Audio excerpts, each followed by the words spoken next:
Guys, it's Saturday, December the 25th, and I want to come on and share a part of my story that I've been kind of hesitant to share. And you'll know why for obvious reasons as I go on, and I'll explain why I'm using this nativity scene in the end, but it will not make sense about why I'm using this until the end. So just stick with me while I tell this story. And I want to use this example from my life, again, just to encourage those of you out there.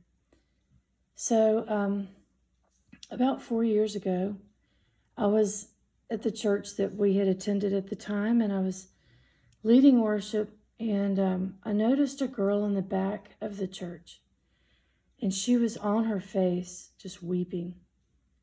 And my heart was drawn to her. So after the church service that day, I went back to introduce myself to her. And I asked her, what's her story? And she was going to a college in our town. And she had been raised in Ethiopia. Her parents were both Presbyterian missionaries in Africa, and she'd been raised there. And so her parents had met at the college where she was going to school, and they thought it'd be a good idea to send her there. She was the youngest of 4 children. And so she came here to the States to go to school, but all of her family was still over in Africa. So she was feeling very lonely and persecuted, because what her parents didn't know is that when they went to school there, and it was a fine Christian school, now it had become a liberal arts school. And so, to be a bold Christian at that school was bringing her a lot of persecution. And so I told her at church that day, I said, well, if you ever just need to get off the campus, you can come to my house. Just if you need somewhere to get away. If you don't have any family in the States, just consider me family and feel free to come see me anytime. She thanked me, and I didn't get the impression that I'd probably ever, she'd ever take me up on that offer. But about 2 weeks passed, and I got a phone call on a Friday evening, and she said, hey, it's me, and I need to come to your house right now. Well, I thought it was kind of strange because we hadn't talked much since I first introduced myself. And so my husband and boys were home, and I said, listen, guys, she acted kind of urgent, like she needs to talk. So if y'all want to go see a movie or out to eat or do something, and just leave me the house so that we're here alone, that'd probably be best. And so my husband agreed to take our boys, and he said, we'll be back around 10 o'clock. And it was around 6 o'clock that evening. And so she arrived right before they left, and they said hello, and then, they parted. So she and I were visiting, and I was asking about her testimony, and she seemed kind of distracted. It was a little weird. But she shared with me her story, and I was sharing with her my testimony, and we were just getting to know one another. And I was sitting across from her. She was sitting on our fireplace hearth, which was like right there. And I was sitting on the corner of this coffee table here, and we were just sharing. I think I was doing a lot of the talking toward the end, because she just seemed really distracted. And I asked her at one point, it was around 9 o'clock. She'd been there about 3 hours, and I said, you're tired. Do you need to head home, to head back to the campus, or what do you need to do? And she goes, no, I'm fine. Let's keep talking. And so about 10 o'clock rolls around. Now I'm expecting my husband and boys to come back at any moment, but I keep giving her an opportunity to leave, and she's not wanting to leave.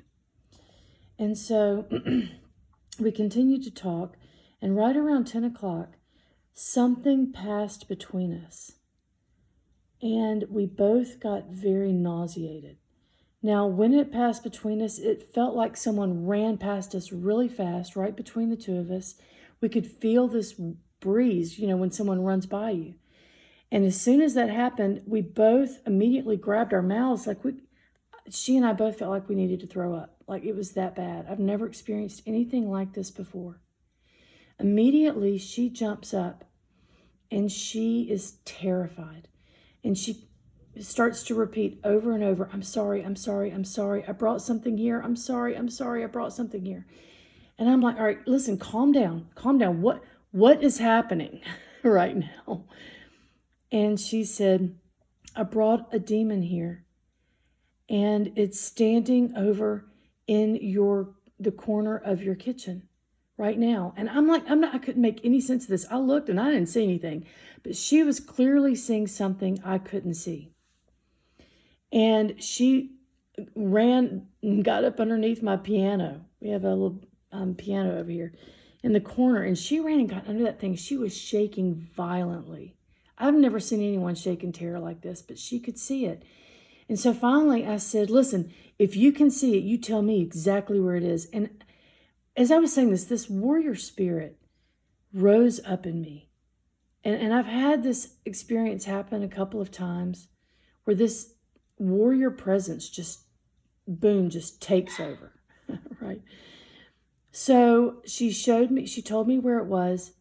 And as I was running over to the corner of our kitchen to confront this thing, she started describing it. She said, I've never seen this one before. I've never seen this one before. Its head is touching your ceiling. It's got bat wings. It's solid black. It has a red cape and a gold crown, and its head is touching your ceiling. Now we have 10-foot ceilings in that corner of the kitchen, and so that was a pretty big demon she brought in. So there was no time to process. I knew my children and husband were going to be coming home at any moment, and I knew that the scene that they were going to find when they got here was probably going to get me and this girl both committed to an insane asylum. So I wanted to act fast and get this thing out of my house before my family returned. So I run at this thing and I say, Yeshua rebukes you. Yeshua rebukes you.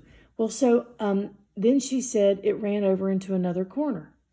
And so, of course, I'm chasing this stupid thing over to another part of the house. And I'm saying Yeshua rebukes you, just as Michael did. Of course, we're told in Jude, Michael didn't bring a railing accusation against the enemy, but he instead said that the Lord rebukes you. So that's what I was doing. And so, I didn't know at the time then. I know now that I should have bound it and cast it to the feet of Yeshua. But I was still learning. This a few years back. And so I just kept rebuking it, and it ran over to the front door, and I threw the front door open, and I told it to get the hell out of my house, and I meant every word of that. And when I opened the front door, I sensed two very strong angelic beings. I didn't see them, but I sensed this very strong, two of them, very strong angelic presences right off my front porch. And I turned this demonic creature over into their hands. Now, I need you to understand, I never saw any of this stuff, but I felt nauseated the entire time. My entire house had this nauseating feel, and we have a very spirit-filled home, so this is not something I'm used to feeling here. Meanwhile, the girl is still up under the piano, shaking like a leaf, and these angelic beings on our front porch took this demonic creature away. And she continued to shake, and I'm standing there trying to figure out what just happened. And I heard the Lord say in my spirit, play praise music.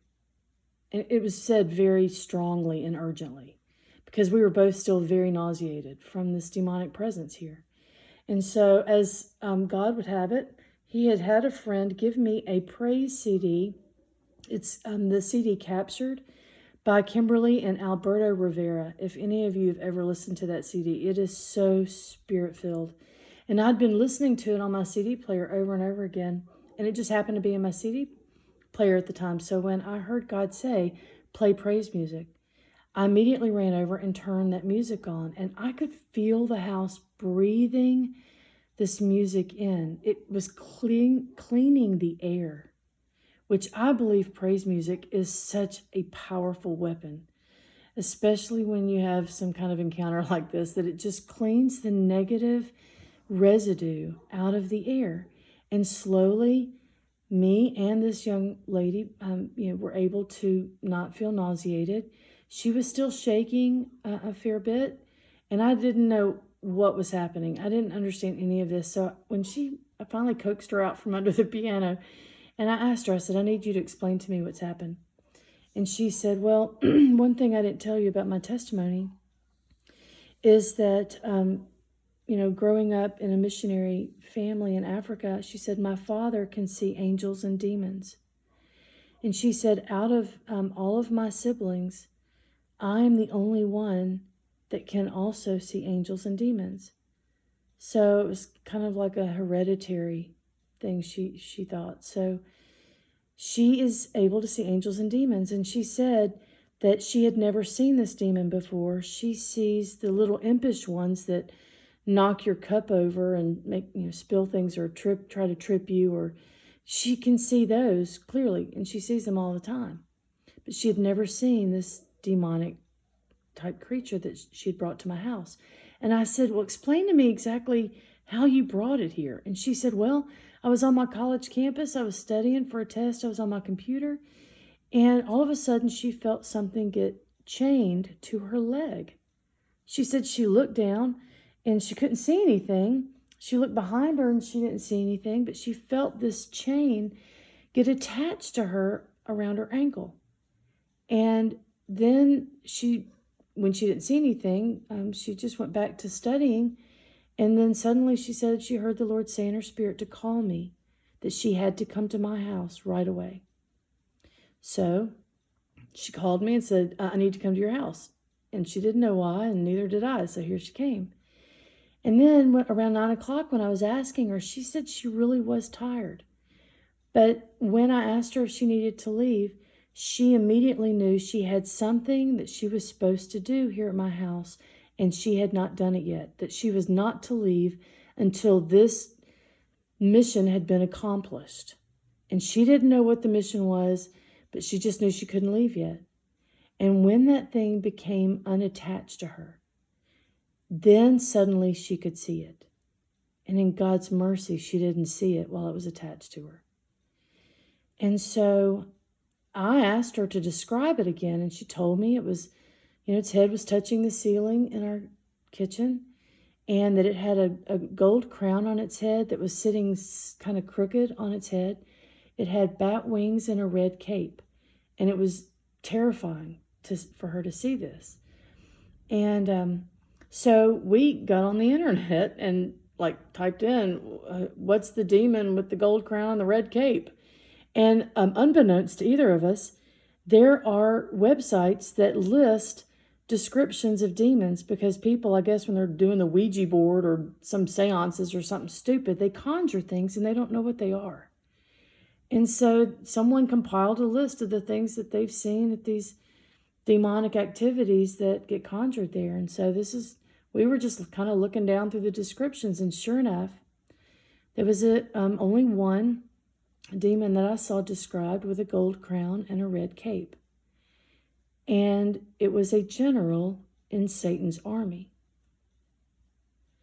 And I thought that was really interesting. And I'd never thought about, we have ranks and files in our military, but I never thought about Satan having, different ranks and files in his military, his army. So I thought that was really interesting.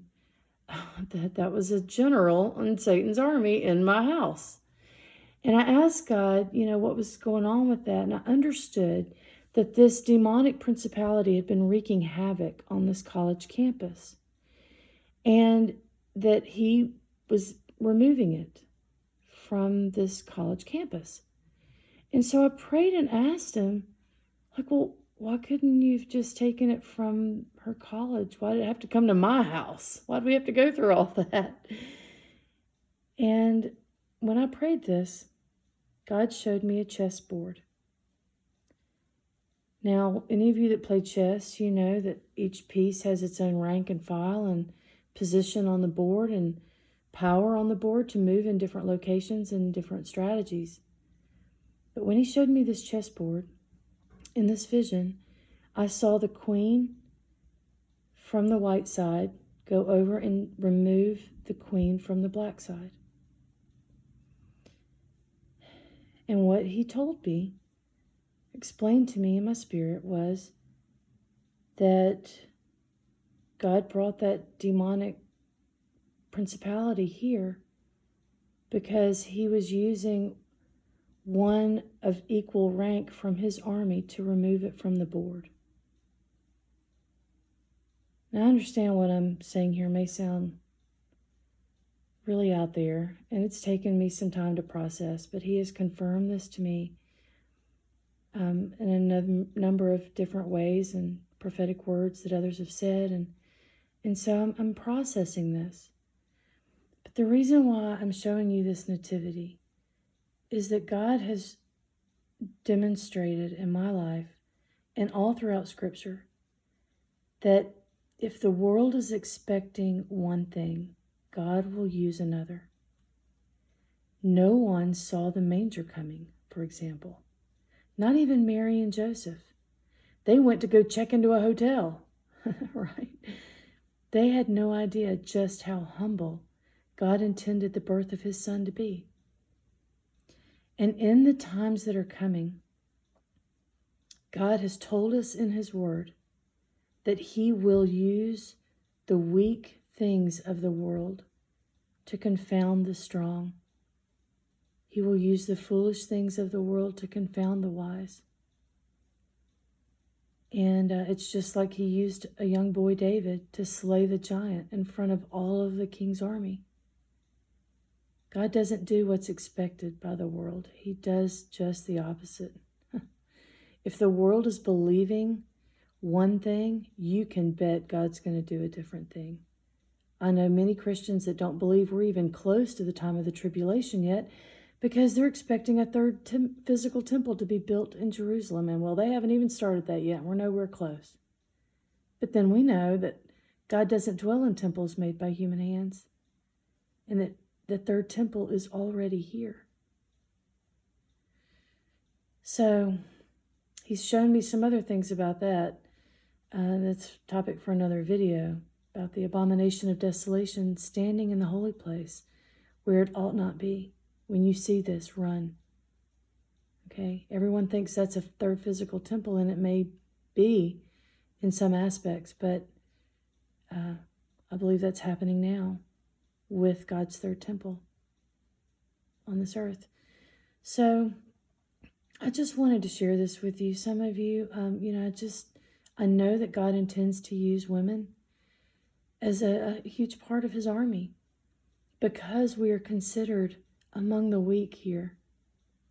And he's going to use the weak to confound the strong. I think part of what the enemy's doing to try to counterfeit this is with the feminist movement. Okay, so we know the enemy loves to try to counterfeit anything that God is showing he's going to do. The enemy knows who we are. He knows that God's going to be using women as well as men in the time that's coming. And I can't wait to see what God's going to do. Of course, he has promised to clothe those of different ranks in his cloak of humility. We will know that we have nothing to do with this. It is all him. He has chosen vessels for a distinct purpose. And he's prepared each one of us for what his plan is for us so that he gets the glory. And I wanted to share that story tonight. When you operate in God's word and through the things that Jesus says we are to do here, you're going to have supernatural experiences. It's unavoidable because we don't fight flesh and blood. Our battle is with powers and principalities of darkness. And so be encouraged. God has a plan, and his plan is perfect. And we have no reason to fear. All we have to do is just hope and pray and keep looking up, because he's going to amaze us with what he's got planned. So I hope this blesses you all. Don't fear what you see in the world. God's got this. Have a great night.